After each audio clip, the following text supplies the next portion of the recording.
හොඳට යහපත් දවසක්. මම හර්ෂ සමන් මඩවලගම. ඉතින් මම අද නව මාතෘකාවක් යටතේ කතා කරන්න මේ පැමිණියේ. මම කතා කරන්න අද මාතෘකාවක් කරගෙන තියෙන්නේ මේ රටේ ප්‍රධාන ප්‍රශ්නයක් වන කුණු ප්‍රශ්නයත් ඒටම ආදේශකයක් වන පොහොර ප්‍රශ්නයත් පිළිබඳවයි. ඉතින් මම කෙටියෙන් ඔබතුමන්ලාට මේ සම්බන්ධව දැනුවත් කරන්නම් සියල්ලෝම. ඉතින් මම අපි ගෙදර සාමාන්‍ය භාවිතයේදී ගෙදර පාවිච්චි කරන කුණු ටික ගෙදර එක්රැස් කරගෙන සාමාන්‍ය ජීවිතයේදී පාරායිනින් තියලා නගර සභාවට ඇටරෙවිලා අරන් යනවා. මම ඒක පොඩි වෙනසක් හැටියට කරලා තියෙනවා. එම අපි එළියට දාන කුණු ටික අපිට තියෙනවා එක් ස්ථානයක් කියන්නේ නගරයක් හරි එහෙම නැත්නම් කිලෝමීටර් පරාසයක් තුල කිලෝමීටර් 4ක් 5ක් පරාසයක් තුල ඒක කවුරු අපි ඒක උත්තරේ අපි මේ කරගන්න ඕනේ. ඒ කවුරුරේ ඒ කියන්නේ පුද්ගලිකංශය හරි රාජ්‍යාංශය හරි මැදිහත් වෙලා ඒකට කැප වෙලා ඒක කරගන්න ඕනේ. ඉතින් ඒක ගෙදරින්ම නිවසින් වෙන් කරලා ගිහින් දෙන්නේ. එතනදී ඉන්න කෙනත් ඒක නැවත රීචෙක් කරලා කුණු ටික නොදිරණ කුණු වෙනමයි දිරණ කුණු වෙනමයි වෙන් කරලා අරගෙන එතන ගබඩා කරගන්නවා. එතනම තියෙනවා සතියකට සැරයක් රොටේට් වෙන සතියකට සැරයක් දෛනිකව රොටේට් වෙන මැෂින් එකක්. ඒ දෛනිකව රොටේට් වෙන මැෂින් එක එතකොට ඒක ලොකු පුලියක් මම ඒක දල වශයෙන් කියන ඊට පස්සේ ඊට වඩා අඩු පුලියක් ඊට පස්සේ ඊට වඩා පොඩි පුලියක් ඒ අනුව එනකොට ඒ කුණු ටික රොටේට් වෙලා ග්‍රයින්ඩ් වෙලා එනවා කුණු ටික. ඒ එන කුණු ටික පොහොර වශයෙන් ඊට පස්සේ ඒක නිෂ්පාදනය වෙනවා. ඊට පස්සේ අර ඉටිකොල ටික එතනම වෙන ප්‍රතික්ෂේපණය කරලා ඒවා ප්ලාස්ටික් බවට හරි කඩදාසි බවට පත් කරලා ගන්න පුළුවන්. වගාකාරී කෘෂිකාර්මික කටයුතු වෙන ස්ථාන වලට ගිහින් දාලා ඉවරලා. ඉතින් දිරණ නොදිරණ කුණු කියලා අපි මේ ගත්තොත් එතකොට නොදිරණ කුණු අපි ගෙනියන කෙනා එතනින් මේ වෙන් කරන මේ ගෙනියන අය ගෙදරින්ම නිවසින් වෙන් කරලා ගිහින් දෙන්නේ. එතනදී ඉන්න කෙනත් ඒක නැවත රීචෙක් කරලා කුණු ටික නොදිරණ කුණු වෙනමයි දිරණ කුණු වෙනමයි වෙන් කරලා අරගෙන එතන ගබෝග අස්වැන්න ගන්නකම් ඉඳලා එය නිශ්‍යාකාරව ලස්සනට ඉදිරියටත් පවතිනවා. මින් ඉදිරියට මම මේ පොහොර ප්‍රශ්නයට පරිවර්තනය වෙන විදිය මේ පොහොර බවට පරිවර්තනය විදිය මම ඔබට මේ ඒ දැක්මත් මම ඔබලාට ඉදිරිපත් කරනවා.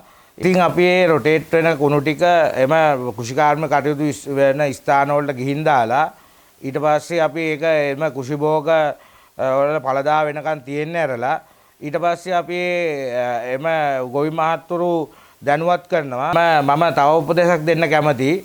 ඒක කියනවා නම් අපි දැන් මේ අපේ භූමිය කියන දේ ආහාරයට ගෙනල්ලා තියෙන්නේ ආහාරයට අරන් තියෙන්නේ මේ තාක්කල් දීර්ඝ කාලයක් තුල කෘමිනාශක කියන දේ. එයා භූමිය එයාට ආහාරයට දීලා තියෙන ඒ නිසා අපි කඩින් කඩ ඒ කියන්නේ මුලින් පස් ලේයර් එකක් අඟල් 3ක හෝ 4ක පස් ලේයර් එකක් අයින් කරනවා. ඒ වගා භූමිය වටාවට දානවා. කොහෙට හරි ගිහින් දානවා. ඊට පස්සේ එම ලේයර් එකට අපි ගෙනියන මේ පොහොර ටික දානවා. ඊට පස්සේ ඒක හානවා.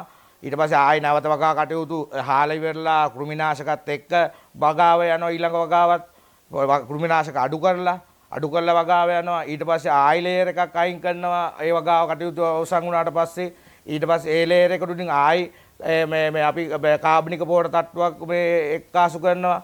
ඊට පස්සේ නැවත හානවා. ඊට පස්සේ යන්නේ දැන් අපි මිනිස්සෙක් වශයෙන් ඉපදීම තුළ අපි උනත් ආහාරයක් ගන්නවා ශරීරයට. ඒ වගේ අපේ භූමියත් ආහාරයක් ගන්නවා. ඒ වගේ අපි ඒ භූමියට ලැබෙන ආහාරය භූමියේ ශාකයට දෙනවා, මුදාරිනවා. ඉතින් ඒ වගේ මේ ඉතින් ඒ භූමියට අපි දාන මේ ලේයර් එක ලේයර් එකක් දානවා මේ කාබනික පොහොර ලේයර් එකක් දැම්මම අඟල් 3ක හෝ 4ක ඒ ලේයර් එක දැම්මට පස්සේ ඒ වුණාට ඒ ලේයර් එක විතරක් දාලා හරියන්නේ නැහැ. අපි ඒකට දාන්න ඕනේ මේ කෘමිනාශකත් මූලාරම්භයක දාන්න වෙනවා අපිට. ඊට පස්සේ ඒ කෘමිනාශක ඒ දාන කාබනික ප්‍රමාණය අනුව අඩු කරනවා ටික අඩුවෙන් අඩුව ලේයර් එකකින් ලේයර් එක අයින් වෙන්න අපි අඩියක් පමණ ප්‍රමාණයක් පස්සේ යටට ගැඹුරට යනකම් ඒ ලේයර් 3 හෝ 4ට මේ කාබනික පොහොර මික්ස් වෙන ගමන් ඊට පස්සේ මේ කෘමිනාශකත් ඇඩෙනවා. හැබැයි අපි අන්තිම ලේයර් එකේදී කෘමිනාශක භාවිතය සම්පූර්ණයෙන්ම නවත්තනවා. මම යලිත් මේක කෙටි සාරාංශයක් වශයෙන් ඔබ සැමට ගන්න යලි අවබෝධ කරගන්න පහසු වෙන්න. ඉතින් මම කියන්නේ මේක මෙහෙමයි අපේ කුණු බෑග් එකක් මල්ලක් ගත්තොත් කුණු මල්ල යනවා කුණු දාන්න තැනට. ඊට පස්සේ ඒකේ පොලිතීන් ඉටිකොල වෙන් වෙලා ඒවා වෙන් වෙනවා. ඊට පස්සේ කාබනික පොහොර වලට යොදන්න තියෙන ටික වෙනම වෙන් වෙනවා. ඊට පස්සේ මේ දෙක වෙන් වෙලා ගෙදරින් ගෙනියන්නේ වෙන් කරන ටික ස්ථානේ කුණු බාර ගන්න කෙනා රොටේට් වෙන මැෂින් එකට කාබනික පොහොර ටික දානවා. සම්මතත් ආරාධනා කරනවා මානුෂීයව මේ ඇවිල්ලා අපි මේ හැමදේම මේ යුතුයකම් සහ වගකීම් කොටද ආйти වෙන දේවල්. ඒ කියන්නේ එහෙම හිතුවොත් එහෙම අපි සබාදාමට සතාට සිව්පාවට මේ විශ්වයට මේ අපි අපේ පෙරලා අපිට ලැබෙන මේ දේවල් වලට අපි කෙනෙක් ටොපියක් දුන්නත් අපි තැන්ක් යූ කියනවා.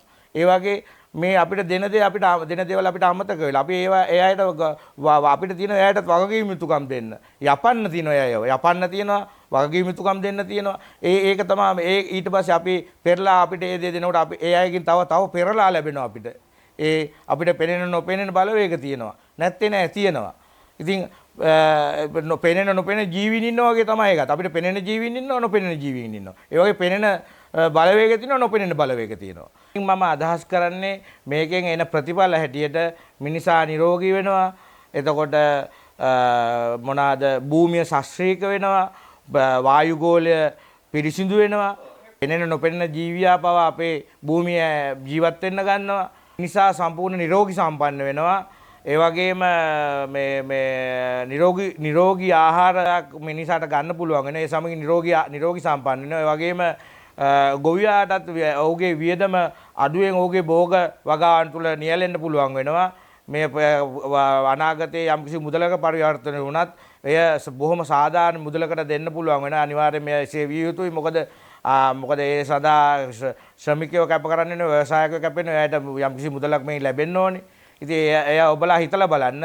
ඔබලාගේ මේ නව අදහස් කමෙන්ට් මට තියෙනවා නම් ඉදිරිපත් කරන්න. ඔබත් ඔබ සමත් විශ්ව මාතාවට සත්ව මාතාවුන්ට ආදරය ගෞරවය සහ ඔබගේ යුතුයකම් වගකීම් ඉෂ්ට සිද්ධ කරන්න. මම සෝබා මාතාවට විශ්ව මාතාවට භූමි මාතාවට සත්ව මාතාවට ආදරය ගෞරවය දක්වන පුද්ගලයෙක්.